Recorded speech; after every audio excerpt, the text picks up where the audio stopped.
Dinamo je ovog ljeta imao jedan glavni cilj, Ligu prvaka, i opet je nije izborio. Ali što više gledam sve što se događalo prije Vikinga, to mi je teže ovo svesti na samo dvije loše utakmice. Jer Dinamo je kroz cijele kvalifikacije pokazivao iste slabosti. Usred ljeta donosio neke jako čudne odluke, a kad je došla najvažnija utakmica sezone, u prvih 11 nije imao niti jedno ljetno pojačanje. I onda nakon ispadanja svi gledamo Nevistića, penal, Kovačevića i promašene šanse. A mene puno više zanima kako je Dinamo uopće došao u tu situaciju. Ako volite ovakve analize Dinama i hrvatskog nogometa bez uljepšavanja, pretplatite se na kanal.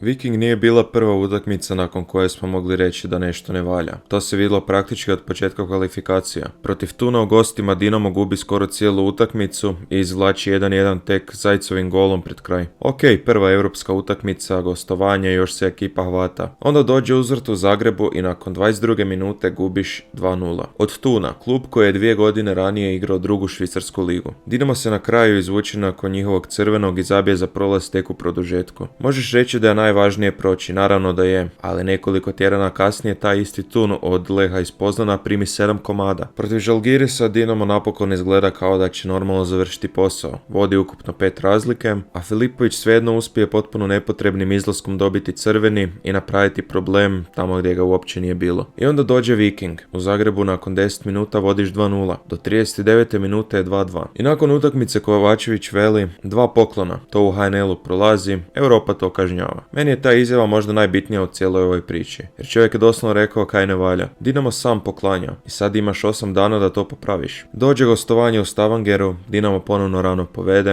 a onda ponovno počne sam sebi raditi probleme. Možemo pričati o penalu koliko hoćemo i meni je užasno sumnjiv, ali nakon toga Nevistić pokloni loptu za 2-1, 2 minute kasnije 3-1 i ode utakmica. Nakon ispadanja Kovačević veli, dobro smo ušli u utakmicu, ali oni su kaznili svaku našu grešku. Pa upravo to si rekao i 8 dana ranije. Europa kažnjava poklone. 8 dana kasnije, Viking kazni svaku grešku. 6 europskih utakmica, 9 primljenih golova protiv Tuna, Kauna i Vikinga. To nije razina protivnika nakon koje možeš samo reći jebi ga, dogodilo se. Viking nije bio početak problema, samo je bio utakmica nakon koje više nije bilo popravnog.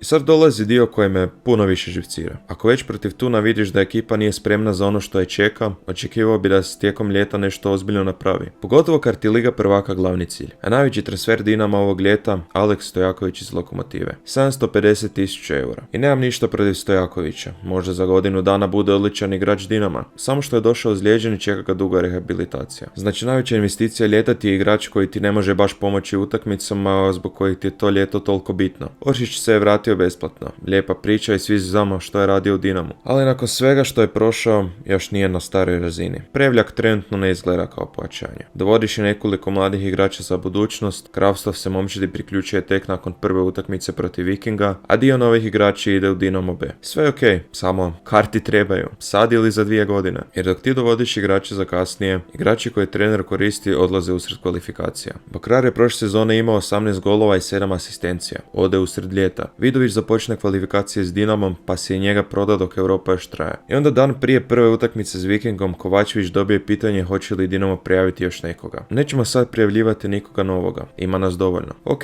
dolazi uzvrat. Pogledajte prvih 11 Dinama u Stavangeru. Koliko je unutra igrači dovedenih ovog ljeta? 0. To meni nema smisla. Ne govorim da Dinamo mora svako ljeto baciti 10 milijuna samo da bi se reklo da je nekoga doveo. Ali ako ti je Liga prvaka glavni cilj, nije normalno da utakmicu koja taj cilj odlučuje igraš bez jednog pojačanja u prvih 11. Meni cijelo ovo ljeto izgleda kao da se puno više razmišljalo što Dinamo može imati za godinu ili 2 nego što Dinamo treba za Viking. A Viking jednostavno ne čeka godinu dana.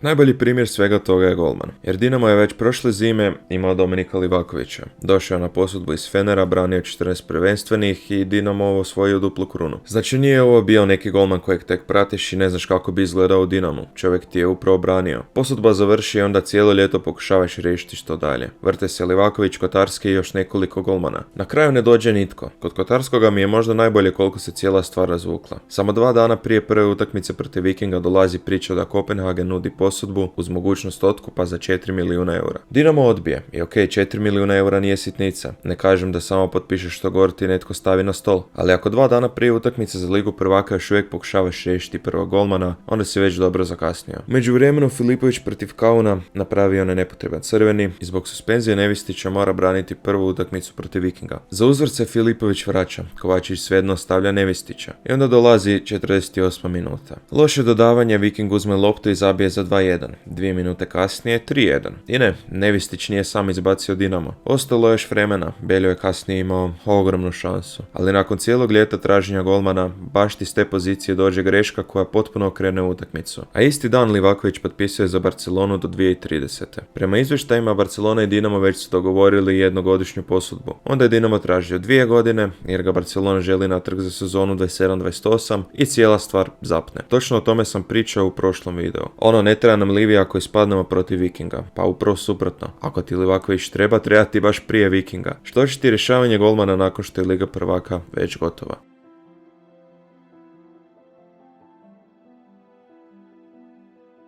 Dinamo je godinama bio klub koji nije morao svakog igrača tražiti po svijetu. Imao si svoju školu, ubaciš igrača u prvu momčad, daš mu ozbiljne utakmice, odigra Europu i jednog dana ga prodaš za ogromne pare. Šutalo, Baturina, Sučić, Olmo i lista ide dalje. Samo od njih Dinamo je napravio više od 75 milijuna eura. I to je odlično. Ako napraviš igrača za 20 milijuna, naravno da ćeš ga prodati. Ali mene zanima što se događa za igračima ispod te razine, jer ne može svaki junior biti Baturina. Pavić ima 19 godina, skupio je 12 nastupa za prvu momčad i igrao Ligu prvaka. Ode u Rijeku. Vrbančić je 9 godina bio u Dinamu. Došao do prve momčade i na kraju ode u Osijek za 250.000 eura. Anđelo Šutalo ovo ljeto ode direktno u Hajduk. I za njega čak znamo što se dogodilo. Dinamo mu ponudi B momčadi razvoj, Hajduk mu ponudi minute u prvoj. Odabrao je Hajduk. Čisto razumno. I igra. A u isto vrijeme Dinamo za svoju B momčad dovodi 18-godišnjaka iz Gane i likor 19 godina iz Urugvajske lige. Druge Urugvajske lige. Nemam ništa protiv tih igrača. Ako su dobri, neki igraju. Ali ako si spreman uzeti igrača iz druge Urugvajske i dati mu 2 ili 3 godine da se razvije, onda valjda taj isti prostor može dobiti i netko iz tvoje škole ili netko koga pronađeš u hrvatskim nižim ligama. Ne želim 11 Hrvata u Dinamu samo zato što su Hrvati, to bi bilo glupo, ali želim da domaći mladi dečki stvarno vide put do prve momčadi. Pogledajte samo Dinamo koji je pod Bjelicom igrao Ligu prvaka. Guardiol, Moro, Franjić, Marin, Baturina, Olmo. Nisu svi bili glavni igrači, nisu svi igrali svaku utakmicu, ali bili su unutra, bili su u momčadi. Postoje osjećaj da iz te škole stalno dolazi netko novi. I to nije samo neka romantika oko domaćih igrača. To je model na kojem je Dinamo zaradio desetke milijuna eura. Zato mi je čudno da danas vlastiti igrači odlaze tražiti minute drugdje. A Dinamo istovremeno dovodi nove projekte izvana koje opet mora razvijati. I da, meni osobno puno više znači kad vidim igrača koji odrasta u tom sustavu. Zna što Dinamo znači i kojem prva momčad Dinama nije samo još jedna stanica u karijeri. Ne znači to da će se svaki domaći igrač više boriti od svakog stranca. Ali želim da Dinamo prvo vjeruje sebi, jer trenutno izgleda ovako. Dok Dinamo traži budućnost po Gani i drugoj Urugvajskoj ligi, neki njegovi vlastiti igrači budućnost traže u Rijeci, Osijeku i najgore od svega, Hajduku.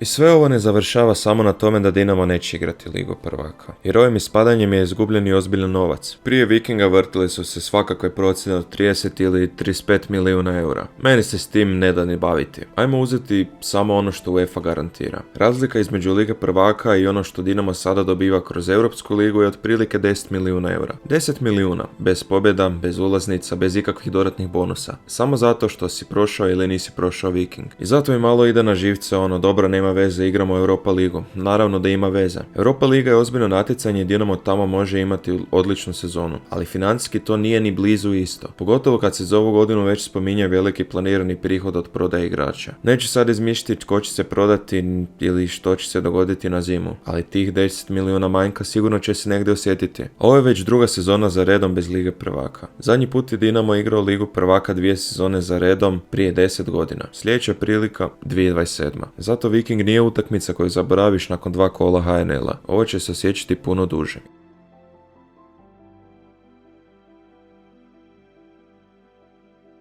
I kad sve ovo spojim, meni se početak Dinamove sezone može sažeti u jednu rečenicu. Nisu se dovela pojačanja, doveli su se igrači kojima treba vremena i igrači za Dinamo B. I to mi je glavni problem. Jer pričamo o Dinamu. Liga i kup su minimum koji se očekuje. Liga prvaka je glavni cilj ljeta. I ako ti je Liga prvaka glavni cilj, momčad mora biti spremna kad krenu kvalifikacije. Ne sredinom zimskog dijela sezone, ne iduće godine, ne kad Stojaković završi rehabilitaciju ili kad neko SB momčadi sazrije. Sad, zato ne možemo samo kriviti Kovačevića za sve. On je dio problema bez dileme. 2 put protiv Vikinga rano povedeš i 2 put izgubiš kontrolu utakmice. Valinčić pogriješio u prvoj, opet ga staviš u uzvratu. Filipović se vrati nakon suspenzije, ostane Nevistić. Neke odluke jednostavno nisu bile dobre, ali čak i ako Dinamo sutra smijeni Kovačevića, što si riješio s tim? Prijelazni rok ostaje isti. Golmana svejedno nisi riješio na vrijeme. Igrači su ti svejedno odlazili tijekom kvalifikacija. Pojačanja ti svejedno nisu bila spremna. I utakmici koje odlučuje Ligu prvaka svejedno si imao 0 ljetnih pojačanja u prvih 11. Možda ćemo za godinu dana gledati Stojakovića, Rodrigueza, Nensokija i Kravstova i govoriti da Dinamo napravi odličan posao. Skroz moguće, ali Liga prvaka se nije igrala za godinu dana, igrala se je sad. I baš me zanima što je vama veći problem nakon ovog ispadanja. Kovačević ili način na koji je Dinamo složio momčad za Ligu prvaka.